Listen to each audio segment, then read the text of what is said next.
September 12th, patch notes for the Texas Chainsaw Massacre. Let's go over them, and before we start, a couple of things that are like not listed here that are probably important to note is I saw on Twitter the devs responded to somebody who was complaining about crossplay, and they were like, "Why did you turn that off?" Well, there's nothing about crossplay in here, but their response was that they are hoping to have crossplay turned back on in the next few weeks. They use the term weeks. So that's not the most reassuring thing, but this is a good patch overall. So I don't want to have start the video with like a negative vibe or anything. But just so you know, the term right now is weeks. So if you're waiting for crossplay, if you have friends that you want to play with, the term they're using right now is weeks. So we don't know how long. They said that they've made strides in improving their anti-cheat, and so they are hoping that it will be weeks before they turn back on crossplay. The second thing I wanted to talk about was they also mentioned in this thread, they commented and said that for the grandpa cutscene, which it seems like everybody wants changed because it causes lots of problems, it causes Leatherface's chainsaw to overheat, it causes all these issues. They said that cutscene is not as simple as just removing it because it quote has its hooks deeper into the code, I guess, than you would think. It's not just a cutscene. Like, evidently, there's lots of stuff in the background that's centered around it. So it's not as simple as just removing it or taking it and putting it up in the corner as like a tiny little notification. So there you go. It sounds like that changing that may take a while. So now we'll get started in the actual patch. They said it's targeted to go out on Tuesday, September 12th. But they also said that it's important to note that if any issues should arise during this phase of testing, there may be a delay. So Tuesday's the target, but it may not happen if any issues arise, and they just wanted to be transparent. So that's cool. I love transparency. Everybody does. Fixed. Victims trapped collision issue. Resolved an issue where victims who are trapped then lose collision/control when trying to use a gap afterward. The issue is not the only issue related to hitchhiker traps and victims. I appreciate this. They don't have to do this, but I really appreciate it because again, it's more transparency. So then you don't have people coming into the Fed who are like, "Oh, why? What about this issue?" They just nip that in the bud right away, where they're just like, we know there's other issues that need to be addressed. We just fixed this one for now, but we're working on the other stuff. And then they even provide a link to a thread that shows additional issues with hitchhiker traps and victims. So that's good. A bug fix, very nice. Fix the perking up achievement that caused it to not become unlocked. There you go. Boom. Perking up. Fixed. Great. Love it. If you're an achievement hunter, you're going to be happy. Fixed. Continue on the lobby end screen. This issue was causing all active players to wait the full timer, but choosing to continue the next match due to disconnected players. This will help speed up the process of matchmaking. So anything that speeds up matchmaking is awesome. Love it. This is a really good patch, by the way.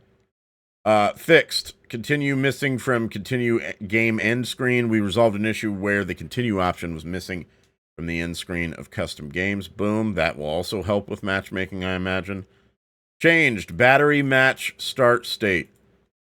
Car battery will now start on by default. Yes. Good. Perfect.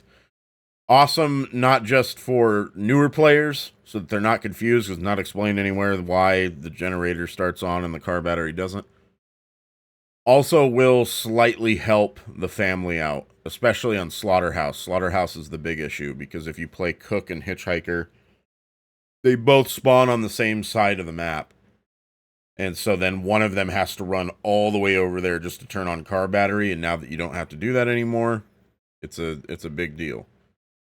So that's awesome. Changed. Respec and lobby option. We removed the option to respec characters in match lobbies. You could still edit the character loadouts and spend any unused skill points. Respec will have to be done via the main menu now. There's always like one change, I feel like, and it's not unique to this game or even this genre. It's I feel like there's always one change in every patch where it's like, why did they change that? Like, like not that it mattered. Like, I don't care that they did this. It's fine. But it's just like, who was complaining about that? Who was like, man, I hate that I'm allowed to respec in lobbies. This sucks. I want it changed. Like, was someone complaining about that? Like, it was fine the way it is. It's fine changing it, but it's just like a weird thing to change. So you can't respec in the lobby anymore. Maybe they thought that it was like, I don't know, they didn't want you to like have a certain loadout and then go like, oh no, it's a hitchhiker. I better respec my whole thing. And then maybe what they thought was that people were farting around in lobbies and like respecking, and that was causing them to not ready up. Maybe that's why. Maybe I just talked myself into why they would have done it. Maybe it's just another step towards improving the speed of matchmaking. So in that case, I guess there could be positives to this. So I like it. Tuned bone scrap limits. Bone scrap piles are now limited to 3 uses per pile. This is just one step in terms of balancing the scrap usage and frequency. There you go. Ideally you wouldn't limit bone scraps and would just add like a stun immunity. Because my first thought is it kind of sucks that like if I find a victim teammate and we're like going down one of those back corridors and we find a bone scrap pile and we each want 2 for whatever reason, we can't do that anymore. I mean, I'm not saying like, I'm not advocating for like chain stunning. That is a problem that needs to be fixed. I'm just saying it kind of stinks that this is the fix for now. And maybe it'll go, maybe they'll revert it. Maybe they'll be like, you know, it's going to take longer to add some kind of like stun immunity. And then once that's in, we'll put more bone scrap piles back in. But it also is good to have a limit on how many you can get, because I could see an issue. I've had it happen before where like you get stunned next to a bone scrap pile and then the person will, you know, backstab you, run to the bone scrap pile, open it up, grab another one, and they could do all that before you come out of the stun animation. They'll stun you again. So it's a good change. I just hope that it's, you know, there's more coming to assist family members getting stun locked. But it's a good change for now. Tuned cook lock usage XP farm. We have set a limiter to the amount of XP that can be earned from placing and removing locks repeatedly. You will still receive the XP bonus for placing each of these 3 locks once. I mean, it's good that this got fixed because it'll stop people from doing it. I've only seen it happen once, but it does happen, and so it's good that it's being fixed so people won't do this. Ideally, this change would have come with a change to XP gain. Like, then that way people wouldn't feel compelled to even do something like this because XP gain would be so good that it's not necessary to, like, farm or grind XP in this way. But it needs to be fixed no matter what anyway, so I'm glad that it got fixed. Tuned lobby timer set to 3 minutes. We added to the lobby timer in the last patch to give more time to fill. The community generally disliked this change, and we've therefore reverted it back to the standard 3 minutes. There you go. Reverted it back. That's good. Hopefully we'll speed up matchmaking. And again, hopefully we just start getting faster lobbies, so this is good. Tuned further anti-cheat tuning and improvements. We have continued our work on anti-cheat and are one step closer to reintegrating PC into crossplay, though we are not there just yet.